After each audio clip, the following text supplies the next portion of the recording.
سلااو ez hevalên hêja bi rewşekî pir dijwar li pêşiya me ye. Loma jî min bi pêwîst zanî hinekî zelaliyan li ser ew rewşa ku ji du şev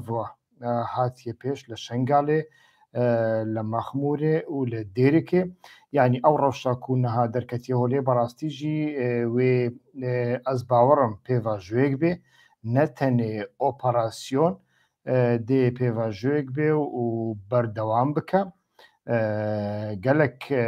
pirsyar deserê mirovan çêdibin, yanî gelo bi rastî jî ew pêvajoyek e an jî operasyonek e, an jî çend operasyonin. Gelo ev bi îznê Emerîkayê yanî konseptekî navdewletî ye li me an jî tenê girêdayîyê Tirkiyeyê ye. Gelo bi rivajê wê mirov dikare pirsyarekî bike. Tirkiye xwast peyamekî, mesajekî bidê Rûsya û Emerîkayê an jî ne. Gelo ew yek tenê girêdayî operasyona Hesekê ye an jî ne. Yanî mirov gerek hemî vane bigire dest, bêguman di pêvajoyekî taybet de derbas dibin û firsetekî gelek mezin bû ji bo Tirkiyeyê ku îşev, duh şev an jî îro karekî wisa bike û heger ew rewş berdewam be bi rastî wê zêdetir bike. Yanî ew jî rewşa Ukraynayê ye. Yanî ji bo ku li Behra Reş alozî heye di navbera Emerîka û di navbera Rûsyayê de, ji bo ku her du alî pêwîstiya wan bi Tirkiye heye. Yanî her çi nebe Tirkiye li aliyê xwe bigirin an jî Tirkiye bê alî bikin. Her du alî jî ez bawerim naxwazin Tirkiye ji xwe bixeyîdin, an jî Tirkiye wisa difikire. Loma Tirkiye bi firset zanî di demekî wisa de operasyonekî bi vî rengî bike. Lê ew operasyonê berfireh ku li gorî wan zêdetir ji heştê firoke û teyareya keşfê û dron û F-16 û teyareyên em bêjin ku benzînê heldigirin têda beşdarîkirine zêdetirin ji heştê û di demekî de wane heştê hedef bordûman kirine bi yek carî de li her sê cêyan. Loma jî yanî rişekî wisa mezin xuya dike ku demekî dirêj e. Yanî ne tenê piştî bûyera Hesekê pîlan jê re hatî dayîn, demekî dirêj e. Ev hêrş amadekariyê wî tê kirin. Mirov dikare vê yekê bi rehetî bibêje. Loma jî ez bawer nakim ev tiştekî ji nûşke bê, lê bêguman ji bo ku hem dem musaîd e, hem jî demekî dirêj e ev amadekarî jê rakirine, wane bi pêwîst zanî îro karekî wisa bikin. Ji bo ku îro Tirkiye dikare çend armancan ji xwe re bîne cêyî. Yek ji wan e wek me got mesajekî bide Emerîka û Rûsyayê ku ez jî heme. Hûn li Rojhilata Navîn de dîzayn çêdikin, pirsê min nakin we ez derxistime derve, li Behra Spî projeya gazê ye we ez xistime derve, li Lîbyayê hûn gortinan çêdikin, amadekarî ji bo hilbijartinekê dikin, ez têdanînim.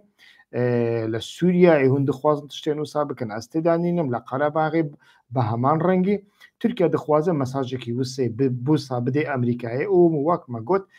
Emerîka û Rûsya bi qasî ku rasterast di nav wê pîlanê de nebin jî naxwazin îro kes li ser YPG û li ser YPJ û li ser Şengalê û li ser Dêrikê Tirkiye ji xwe aciz bike. Tiştekî wisa mumkîn nîne û dewletên mezin ji tiştekî wisa jî nafikirin. Heta heger ku ev partnerê wan be jî. Yek ya duwemîn bêguman piştî ku Îranê di demên dûmahî de hem li Iraqê şûrê xwe derxistin, يعني العراقي حكومتك كما بو حكومة آضابة حكومتك بسبونسرة ولاتين كندافي يعني إمارات وأردن وسعودية وتركيا جي دنافدا حكومة صدر وبارزاني وحلبوسي كما بو آضابة جخوا هەڵبژاردن ji بۆی سەرۆکی پەرلەمانێکردن و تێدا ئەنجام وەرگرتن سەرۆک کۆماری مایە و سەرۆکی حکوومەتێ مایە لە سەروێ ئامادەکاری دەکردن لێ ژنوشکیوە جەنەرالی سوپای قودس سەرۆکی سوپای قودس هات هەولێرێ و مەساجن توندان مەسعود بارزانانی ژغینی مەساجان نێچیروان بارزانانی مەجبور کرد بچە بەغدایە بە سەدرڕا هەفدیتنان چێ بکە ئەو مەجبورکردن داخوایانیە بدەن پەشیمانبوونا خۆ بە ئاڤاییەکی دیپلۆماتیک دەرخن ئیران دە هەمان دەمەدا دە چەند ڕۆژێن بهورتیدا زێدەتری 10 ڕۆژان غاز لەسەر تورکیای بڕی یعنی ئەوژی مەساژەکن لۆماژی تورکیا دەخواست لە ڕێکە ئێڕشێکی بە تایبەتیژی لەسەر شنگالێک و حەشدی شعبی لەورە مەساژێکی بدە ئیرانێژی و ئەژی هەمە کو تو بەبێی من نەکارێ لە عراقی گۆڕتران چێ بکەی گەرەک تو حیسابەکی ژمڕا بکەن مەساژێکی بەوی ڕەنگیدا لێ مرۆڤ هەگەر کو لە هەم لە بەرفرەبوونە ئێرشێ بنەڕێ و ئەمبێژن ئێرشێ پەنچەیان تێبی تێبیرامە پەنچە یەک و پەنچە دوو تشتێن وسە هەمژی ئێرشێ سەرکەرێک سەر سەرێکانیە و عەفرینێتینی بیرا مرۆڤ کو دەورداژی مرۆڤ دیت یعنی وەقاسی باڵە فڕ بەجارێکی ڕابوون پشترا هێرشێ پیادەکردن لۆماژی مرۆڤ بەڕاستی بە فکارە گەلۆوێ ئێڕشەکی بکەن نەکەن ینی بەردەوامیاوێ هەبێ ئان نەبێ نەها بەریەک و ئەم vê pirsê cewab bidin ئەمریکا و رووسیا دەناڤە vê dana an danîne yanî beriya her tiştî du şev ew bûyer çêbû û îşev jî ئەمریکا li ئîدلیبê ku li gorî ku min hinek agahî girtine ez bawerim tîmên taybet ya hêzên Sûriyayê Demokratîk jî têda cêgirtine bi helîkopteran li ئîدلیبê li ciyekî daketine û li wir zêdetirî 12 berpirs û serokên rêxistinên Elqaîda li wir kuştine û vegerane yani ev bûyere ku du şev Tirkiyeyê kir li Şengalê bi taybetî jî li Dêrikê û li Maxmûrê û bûyerek îşev jî Emerîka kir li ئîدلیبê yani xuya dike ku ئەمریکا بەڕاستی jî باوەڕ nakim di nava vê pîlanê da be lê ئەمریکا berê rêkdaye Tirkiyeyê tu yani jê re gotine tu karê me li Iraqê û li Rojhilata Navîn pir asteng neke li PKK dixey lêxe yek du êrişan dikey ser hêzên HPG bike yek du êrişan dikey ser Şengalê jî bike lê dîqet bike sivîlan nekuje bila hêrişekî pir mezin nebe bila bandora wî pir zêde nebe li ser me bi wê rengî yanî ya dinê jî derbarê em bêjin êrişên berfirêtir yanî me dîtin ku demê pêş ne Emerîka û ne Rûsyayê li ser Kûbanê gilopê kesek ji Erdogan re pê nekirin û Erdogan mecbûr me xwe bêdeng kir îro di rewşekî wisa de firset dibînî karekî wisa bike lê ez bawer nakim Emerîka di nav de be yanî Emerîka û Tirkiya an jî Îran an jî Rûsya li herêmê de li rêkê grûpên çekdar mesajan peyaman didin hevdû mesela Îran li rêka Hûsiyan li Emerîka naxe lê li hevpeymanekî Emerîka dixe li balafirxaneya Ebûzebî dixe bi wê rengî mesajekî didê Emerîka mesaj ne tenê didê Emerîka didê İsraîl jî li rêka îmarat ده همان دمدا أمريكا قافكو مساجك دي إيراني لإيراني دخلنا لإيراني نا خلا حشد الشعبي دخل بەوێ ڕەنگی ینی ئیرانژی گاوەکو مەساجێکی بدێ تورکایە لە ڕێکە بەشار ئەسەد ئاژی لە ڕێکە حەشد شعبی دوسێ ڕۆکێتان دشینی عسکرێن تورکایی لە باشیقەیە بەوێ ڕەنگی مەساجاندن هەفتوو ئەس باوەڕم تورکیا و ئەمریکاژی ji بۆی هەپەگێ و یەپەژێ و یەپەگێژی عینی ڕەنگی مەساجان دەدەن هەفتوو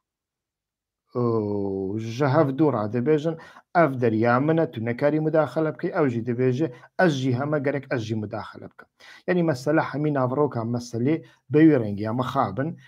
ew rastiyeke hêzên çekdar li ku hebin kengî hebin wê werin bekar anîn ew hêzê çekdar kî dibin bila bebe yanî niha بێگومان بەوێ ڕەنگیە و ئەو بەردەوام ژی دکە لێ ئێرشێکی بەوێ ڕەنگی لەسەر کوچێ بە دەمێ پێش ینی پرسیاری هەری جددی و مرۆڤ مەجبور دکە vê pirsê bike û bersî fawîjî hewl bidê bide ew e yanî demê pêş berdewam dike berdewam nake şert û mercê dunyayê li gor wê musaiidin nemusaiidin û heta ku diçe diçe qendîlê an jî li şengalê berdewam dibe an jî li mexmûrê berdewam dibe niha destpêkê mirov li ser şengalê dest pê bike yanî şengal demekê dirêje armancê dewleta Tirkiyeye lê li gorî qenaeta min berastî jî li şengalê yanî hinekî mirov zehmet dibîne yanî dibe ku êrişê asmanî li hewayê berdewam bin û berdewam jî dibin ez bawerim îran jî an jî heşdî şeعبî jî ji bo êrişek û du êrişên hewayî nakewin şer bi Tirkiyeyê re lê heger ku Tirkiye di warê piyadeyî êrişê şengalê bike bêguman wê şer di navbera îran û Tirkiyeyê de çêbibe û heşdî şeعبî dikeve navberê de yanî ev nayê wê watayê ku yepeje li wir hawpeymanê Îranê na hawpeymanê Îranê nîne Îran jî ji bo yepejê şerê nake ji bo ku Îran ji bo yekî şer dike ku hawpeymanê wê bî mîna heşdil şeعبî mîna Husyan li ser bingehekî mezhebî ev hawpeymanê Îranê ne lê PKK û yepeje û YPG hawpeymanê Îranê nîne tekiliyê wan hene û ji hevdû re sûd werdigirin hinek hevsengiyên siyasî û carna wan e nêzîkî hevdû dikin mînak li Qendîlê mînak li Şengalê ji bo ku her du alî ji bo Îranê jî stratîjî ne bêwê rengî xwe nêzî hevdû dikin ihtimala alîkariya hevdû jî bikin bêguman dikin û di siyasetê de jî ew tiştekî tebîî ye lê ne Emerîka li ser YPG şerê Tirkiye dike ne Îran jî li ser YPG şerê Tirkiye dike tiştekî wisa mumkin nîne çê bibe ji bo ku na YPG jî mutefîqê Emerîkayê partnere ji bo ku şer û YPG jî partnerê heşdil şeعبî ji bo ku şengalê biparêzin hêzekî sunnî radîkal bi taybetî jî neçe şengalê dagîr neke yanî tiştê ku şengal jî li ser pêyan hêştiye ev hevsengî ye ne tiştekî dinê ye yanî heşdî şeعبî li wir neba niha şengal girtibû ez bawerim yanî bêguman ew êzîdî li wir heta dawiye berxwe bidin mirov bawer dike canê xwe bidin lê quwetê wan têrê nake yanî şengalê biparêzin em ka werin ser Qendîlê li Qendîlê gero tiştekî wisa çê bibe yanî ew jî hinekî zehmet e ji bo ku yek di warê eskerî de Tirkiya berê xwe ceriban li ser garê û li garê şikistekî mezin xwart bi qasî ku YPG çarde windayî dan çarde windayî jî gelekin ji bo ku operasyona garê operasyona noqteyekî bû operasyona tevayî çiyayî gar nebû li noqteyekî de esker daket û li wê noqteyê de bû şer hêjmara kuştiyên Tirkiye heta niha em nizanin ji bo ku dewleta Tirkiye ji hêjmara kuştiyên xwe kêm tîne ser ziman lê sê فەرماندارن عەسکەری هاتن کوشتن بێگومان ئەو فەرماندار نەتەنێ بوونە کەسێندنێکی پێرابوونێ یانی لۆماژی دەوارێ عەسکەریدا بەڕاستی دبەک و قەندیل زەحمەتتر بێ دەردۆرێک گاڕێ گرتیە یعنی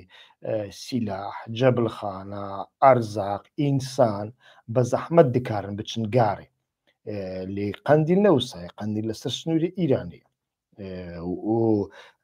تێکیلەکی دەوارە جیۆگرافی بە هەرێمە سولێمانیێ هەیە پەدەکە لە ورنینە لۆما شەرتێن و قەندیل تێدایە و جوگرافیایەک و قەندیل تێدایە 4 قات ژگارە چێترە یەک یادنێ دەوارێ جیۆپۆلتیکدا دیسان ji bo îranê berastî jî zehmet e yanî wek min got dîsan jî ne tenê ji bo wê ku pekeke li wir nemîne ji bo wê ku heger ku gar jî gara hat girtin ji xwe li avaşîn û li metînan û li heftanînê û li zapê şer nêzî tunelan heye nêzî tunelên hepegê di nava tunelan de şer heye heger ku gara bêgirtin heger ku qendîl bêgirtin yani temamî snûrê di navbera îran û Iraq û Tirkiyeyê de wê demê cîhadî tide yani mirov nizane yani mirov nekarê bawerî bi Erdogan bike Erdogan ne tenê xwedî artêşa Tirkiyeyê artêşa resmî Erdogan xwedî artêşên cor bi cor e wek li Lîbyayê İxwan Muslîmîn di nav de hene Elqaîde di nav de hene û paşmayên Daeş di nav de hene û li nava Tirkiyeyê de jî yanî artêşên wî navfermî hene we mîna grûpa Sedat û wan e ku navlên têgirin hê jî grûpên cudatir hene loma mirov dibîne ku îran berastî ji rêkê nade ku êrişekî wisa li ser qendîlê çêbibe ew xaltenê destê wî de maye qendîl û Asos û Xwakurik ciyên stratêjîk in ji bo Îranê wê demê ew cîhadî ku li wir kom dibin berastî jî dibe tehdîdekî cîopolîtîkê mezin ji bo Îranê Îran ji bo wê dê bikewe şer û ehtimal her alîkariyek jî bidê hepekê Tirkiye jî vê yekê dizane û gelek çavderên siyasî ya Tirkî bi xwe jî dibêjin heger ku em bi Îranê re ittifaq nekin em nekarin êrişekî ser qendîlê bikin ew bêrengî niha li vir de xalê herî lawaz li gorî baweriya min Mexmûr e yanî Mexmûr ji aliyekî pedeke ji aliyekî Daeş artêşa Iraqê û حشد شعبî li wir de nîne hebin jî pir zefîf e û hebûna Daişê li çiyayê Qereçûx hinek ihtimalan dide me tiştê ku li Hesekê çêbûn li wir jî çêbe bi alîkariya hêzên asmanî hewayî ya Tirkiyeyê yanî berastî jî li gor min Mexmûr de rewşekê pir xirab daye pedeke sê aliyê wî girtine û aliyekî wî jî Daeş niha di rewşekî wisa de Nêçîrvan Barzanî diçe Tirkiyeyê ez dixwazim henekî bi kurtî li ser vê yekê jî biaxivim çûna Nêçîrvan Barzanî henekî bêguman balkêşa bala her kesî kişan şev êriş çêbû bi roj Nêçîrvan Barzanî کونو لە بەغدایê vegeriyabû yanî wek min got ew Îraniyan ew şandibû ku bi Muqteda Sedr û El Helbûsî re hevdîtinan çêbike da ku hikûmetekî wisa çênebe ku mala şîeyan parçe bike û alîgirên Îranê devê hikûmetê de nebin loma mala Barzanî jî wisan yanî gava ku xirapiyan dikin dema ku tiştekî pîs dikin dixwazin bi destên Nêçîrvan Barzanî paqij bikin yanî dema rîferandûmê jî de wisa kirin rîferandûm kirin di rîferandûmê de me dît yanî Nêçîrvan Barzanî bêdeng bû و دەرنەکەت حملیا ڕێفراندۆمێ لێ پشتی کۆ ڕێفراندۆمێدا شکستێکی مەزن خوارن نێچیروان بارزانی شاندن لە دەریە هەر کەسی خستن لە دەریە ئیرانیان خستن لە دەریە تورکان خستن لە دەریە عەرەبان خستن لە دەریە ئوردن و کووەیت و قەتەڕ و ئیمارات و سعودیای خستن داکو ئەو تێکیلی بەردەوام بن و بمینن و نێچیروان بارزانی وێ دەمێ گوت گەرەک ئەم خوا فێری عەرەبی بکەن ئەم گەرەک عەرەبیا خۆ باش بکەن نها ئیرۆژی دەڕەوشێکی وسادا ماڵا بارزانی نێچیروان بارزانی شاندن ئەنقەرێ بێگومان گەرەک مرۆڤ لە پرۆفایلیا نێچیروان بارزانی بنەڕێ و لە ڕەوشە کو تێدایە بنەڕێ و ناکۆکیەن نێچیروان بارزانی کو تێدایە بنەڕێ یعنی نێچیروان بارزانی ڕاستە دەوارێ گەندەڵیەدا مهندیسێ یەکێمینە گەندەڵیدا دەوارێ تاڵانکردنا ئابووری بە تایبەتیژی میعماریە فرۆتنە نەفتێ باشوورێ کوردستانێ بە ئاوایەکی غەیری یاسایی و پڕ بە ئاوایەکی قەبە و بە ئاوایەکی هەرزان تاڵانکردنا نەفتێ و دانە تورکیایە دیسان دەستی نێچیروان بارزانی تێدایە و نێچیروان بارزانی یەکەمین مهندیسێ هافکاریە ئیستیخباراتیە دەناوبەرە دەوڵەتە تورکیا و عراقیدا نەتەنێ حکوومەتە هەرێمی کوردستانی عراقیداش ینی مەخابن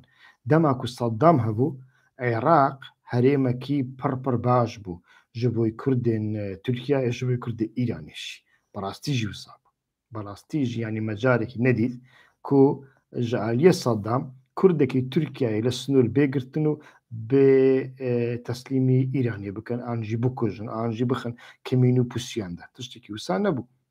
کوردێکی ئیرانێژی وسانە بوو کوردێکی تورکیاژی وسانەکە سەدام بەوێ ڕەنگی بوو لێ نەها چه هاتیە سەرسەرێ کوردی تورکیا و کوردی عراقی و نەها کوردی سووریاییژی مرۆڤ دەبینی و بەرچاوان دەبینی نێچیروان بارزانیش دەوی واریدا یەکەمین کەس بکو ئەو کار کرد لێ پشتی ڕێفراندۆمێ ڕەوش هات گۆڕتن ینی پشتی ڕێفراندۆمێ نێچیروان بارزانی ینی برێک مەگۆر چەند ڕۆژێک پشتی ڕێفراندۆمێ داکەت هەولێرێ و بانی نێچیر کرد گوت ئەس ناخوازم بە پسمامێتەرە و بە ئاپێتەرە بجفم ئەس ناخوازم وان ببینمژی ژێ ڕابێژە ژ ئاپێ خۆرە بێژە دەناوبەرە 12 سەعاتان ئیستیفا بکەم هەگەرکو ئیستیفانەکە ئەس دەوی بگرم ئاینی کەلیمە بەکارعانیە کەسێن کو نێزی نێچیروان بارزانینە ئاویە گوتنە یانی دە چاپەمەنیەدا 12 سەعات دەرباز نەبوون مەسعود بارزانی ژ سەرۆکاتی هەرێمە ئیستیفا کرد بوو سەرۆکی پەدێک وێ دەمێ نێچیروان برێک مەگۆر ینی لە چاپەمەنیا فەڕەنسا و ئەمریکا ژیاز بەوەڕم دەرکەتن برێت مەگۆر ژ نێچیروان بارزانی ڕاگوتیە نەهاوشون و ئەم کوردستانی تەسلیمیتە و قوبات تاڵەبانی دکن یعنی سلێمانی تەسلیمی قوبات تاڵەبانی دەکەن هەولێر و دۆگژی تەسلیمی نێچیروان بارزانی دکەن بەوێ ڕەنگی نێچیروان بارزانی بوو کەسێکی تایبەت دەوارێت تێکیلەن ناودەوڵەتیدا یعنی دەناوبەرە هەرێمی کوردستانی و دەرەدا بەردەوام پرێک بوو مەسرور بارزانی بوو سەرۆکی حکوومەتی نێچیروان بارزانی بوو سەرۆکی هەرێمی مەسرور بارزانی و دەمێکی درێژە ینی بەری وێژی مرۆڤ دەبینێ ئامادەکاریە وێ دەکردن کەسێکی کوژە ئیستیخباراتێ سازیە پاراستن ینی سازیە ئیستیخباراتە پەدێکی هاتیە پرۆفیلێکی وسا هەیە بەوێ پرۆفیلاخۆ هات ناو حکوومەتێ و خواست هەمی دۆسییان ژ دەستێ نێچیروان بارزانیە پسمامی خۆ دەرخە وساژی کرد یعنی هەم میدیای پەدەکێ ژوێ ڕۆژێ هەتا ئیرۆ دەبێژن سەرۆک مەسعود بارزانی نابێژن سەرۆکی پەدەکێ دەوارێ پراکتیکی داژی تەنێ دۆسیایە پترۆڵێ نەفت و غازێ دەستی نێچیروان دامایە ئێدنێ هەمی دەستی مەسرۆردانە بێگومان مەسرور دخوازە ئەردۆغان ڕازی بکە کو ئەو دۆسیایە نەفت و غازێژی دەستی نێچیروان دەرخی لۆ ماژی تشتێک و نێچیروان و ئاپێوی نەکاری بوون دەناوبەرە 30 ساڵیدا ژ بۆی تورکیا بکەن مەسرور بارزانی کرد یعنی نێچیروان بەرێ هەنێکی بە هاافسەنگی ئەف ئاریکاریە تورکیاوی دکرد ئاریکاری ئیستیخباراتی بوون لێ هەنێکی سنوورێوی هەبوون نەها سنوورێوی نەمانە سنوورێوی نەمانەیانی مەسرور وسا دکە تەنێ ئارمانژێ ئەوە ئەردۆغان ڕازی بکە ئەو دۆسیەش دەستی نێچیروان دەرخێ بدەوی ئەردۆغان وێ مەسەلەی باش دەزانە و باش بەکاردینێ ئەردۆغانژی ناخوازی هەمی هێکەی خۆن بخێناو سەبەتێ مەسرور بارزانانی و مەسعود بارزانێ دەخوازە بە کارتی نێچیر و مەسرور هەردووکانجی کار بکە لۆمە هەردووکان لە هەمبەری هەف بەکارتینە یعنی نێچیر ڕادەبێژە بنەرە هەگەر تشتێک و مەسرور ژمڕا دەکات توژی نەکەی توژی تەڤلی نەبێ ئەس دێ وسا بینیم سەرێتە ji mesrûr ra jî wisa dibêje heger tu berdewam nebî li ser vîkarî ez ê vê jarê nêçîrvan rola nêçîrvan mezintir bikim. Problemekî nêçîrvan devîwarî de çi ye? Yani wek min got piştî referandumê hinek rol jê re hatine dayîn. Yani havsengî çê bike. Havsengî di navbera yeneke pedekê de, havsengî di navbera Kurdistan û Iraqê de, havsengî di navbera Kurdistan û Tirkiye, Kurdistan û Îranê de û havsengî di navbera حکوومەت هەرێمی کوردستانە حتا پەکێکێدا ژی چێ بکە و بە تایبەتی ژی هاوسەنگی بە یەپەگێ و هێزن سووریای دیموکراتیک چێ بکە یعنی چەند ڕۆژ بەریانەها گاواک و جوانên şorijgêr êrişî ser deriya fîş xaborê kirin ew derî hat girtin mezlûm Ebdî hat Hewlêrê meha heftê bû yani meha çûy heftê meha çûyî bû û li wir re be nêçîrvan rarûnîş nêçîrvan jî karî bû tenê heyvî dû rojan vê deriyê veke yani rolekî wisa ji nêçîrvan re hatiye dayîn loma jî êdî Erdogan vî kartî baş bikartînê niha bi wê rengî mirov dibîne nêçîrvan Barzanî ji aliyekî têve xwîndin ehtimalekî mezin pêra tê axaftin ku ew tiştên ku berê kirine yani berê nêçîrvan Barzanî çi kirine yek min behsa meseleya mezlûm Ebdî û deriya fîş xabûr kir ku hinekî vekir heyvê dû caran jî be ya dinê berê jî meselen beriya salekî sal nîvekî gava ku zî meseleya zîn û wertê derket holê yani pedeke hêzek bir nêzî qendîlê li wir baregalê xistin barega çêkirin yeneke pir tengav bû nakokî pir mezin çêbûn dîsa nêçîrvan Barzanî ew mesele hinekî hel kir yani havsengek çêkir navbera pedeke û pekeke û yekêtiyê de di nava pedekê de jî di nava Herêmê Kurdistanê jî de jî siyaseta nêçîrvan Barzanî hinekî cudatir e ji siyaseta Mesrûr yani nêçîrvan Barzanî berdewam peyamekî wisa dida rêkê bidin em talaniya aborî bikin em gendeliye bikin li pêşiya gendeliya me nebin asteng wekî din hûn xwenîşandanan çê dikin hûn ji min re xeberan dikin yani kes zêde nedihat kuştin lê bi destê Mesrûr û bi taybetî jî hikûmeta polîsî ya Mesrûr me dît li ser komêntekî însan nekarin biçin vegerên Hewlêrê li ser komêntekî însan hatine girtin li ser daxuyaniyekî biçûk li sosyal medyayê de wê rêyê kesek li Hewlêrê hat revandin heta niha jî kes nekare beddeyan kesên mîna bêrîvan û şêrwan şêrwanî û kesên dinê hene ku xwenîşandane kirine tenê sûcewan ew xwenîşandane kirine gotine hûn çima mûça di wextê xwe nadin niha di heps û zîndanan dane dema nêçîrvan Barzanî va tiştanan nebûn yani loma jî nêçîrvan Barzanî li derve îmajekî wî cudatir heye ji Mesrûr Barzanî heta aşkirakirina dosyeya kirîna xaniyekî bi 18 milyonî ji aliyê Mesrûr Barzanî li Emerîkayê ehtimalekî mezin heye destê CIA bi xwe tê dabe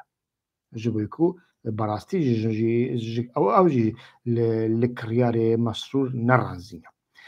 bi wî rengî yanî niha nêçîrvan di rewşekî wisa de diçe Enqereyê biborînin û li Enqerê pir heqaret lê tê kir yani hê nêçîrvan Barzanî neçe pêşiya Erdogan hemî medyayên Tirkiyeyê dibêjin serokê Kuzey Iraqê hate Enqerê yani baş e berê digotin